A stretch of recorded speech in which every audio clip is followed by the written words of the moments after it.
Hi guys! Ang employer ko may napulot na pusa, dinala niya dito sa bahay. Kasi siguro alam niyang mahilig ako sa sa mga animals. Kawawa kasi parang pinagtutulungan ng malalaking pusa doon sa labas. Kasi dito sa lugar na to maraming stray cats talaga. Eto siya, pag nilalakad ko itong aso, lagi namin to nakikita, pero maliit pa to sila, may nanay pa. Ngayon siguro, iniwan na ng nanay. May isa tong kapatid Sinabi ko sa amo ko, may isa pa tong kapatid.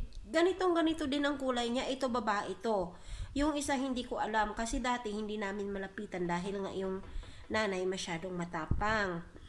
Ngayon, nakita siya ng amo ko, buti nga hindi nasagasaan.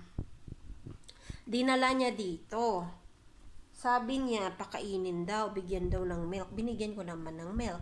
Ayaw naman niya ng milk. Binigyan ko ng ganito. Kinain niya, pero hindi niya naubos kasi siguro busog na siya. Ngayon, ang problema ko, wala pa sa... Dito siya nilagay, temporary lang to. Wala kasi kaming mahanap na box. Ayan, kumakain siya ulit. Kain lang. Wala kasi kaming mahanap na box. Kasi ngayon lang talaga, mga 30 minutes ago, wala pa nga. Ngayon na talaga, minuto lang nakalipas nang dinala siya dito.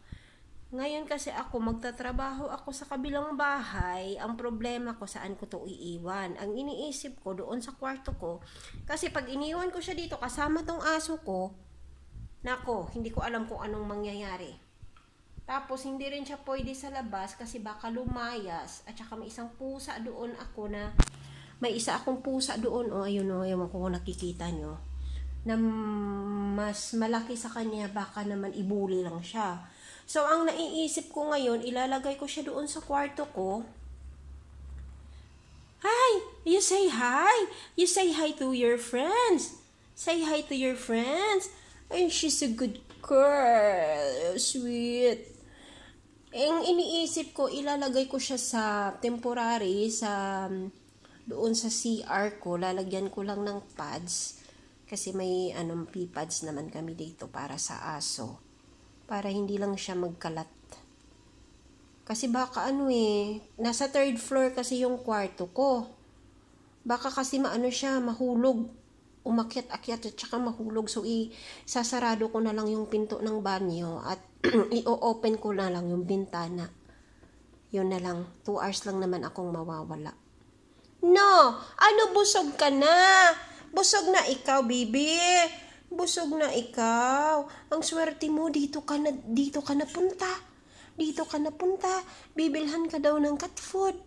Dadalhin ka sa bed. Ay, no. Ay, hey, no. Dadalhin ka sa bed. Kasi, binuli siguro to ng malalaking pusa dito, May kagat sa likod. Mamamatay to sa labas pagka ganyan. Pagtutulungan niya ng ibang pusa. Ayun. Ay, nay, nagkalat ka na, day. Diyan ka lang. Dadalhin kita sa taas. Doon ka sa taas, okay? Okay? You'll be safe there. You'll be safe there. Ang swerte mo. Dadalhin daw siya sa vet ng amo ko. Ngayon kasi nagtrabaho lang Pagdating nun mamaya, may mga dala-dala. Huwag kang ganyan. Punta sa bunganga ko yung dumi. Talsik. Natatakot pa siya kasi naninibago. Hindi siya sanay.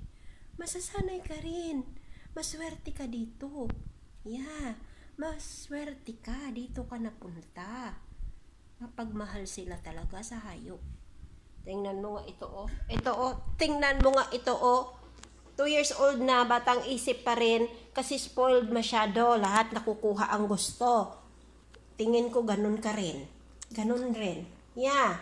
Ganun rin. Ang cute-cute mo naman kasi. Ang cute-cute naman kasi. No scratching. Ay, sus.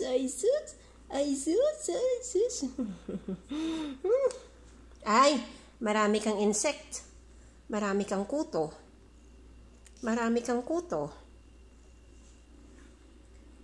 Marami kang kuto.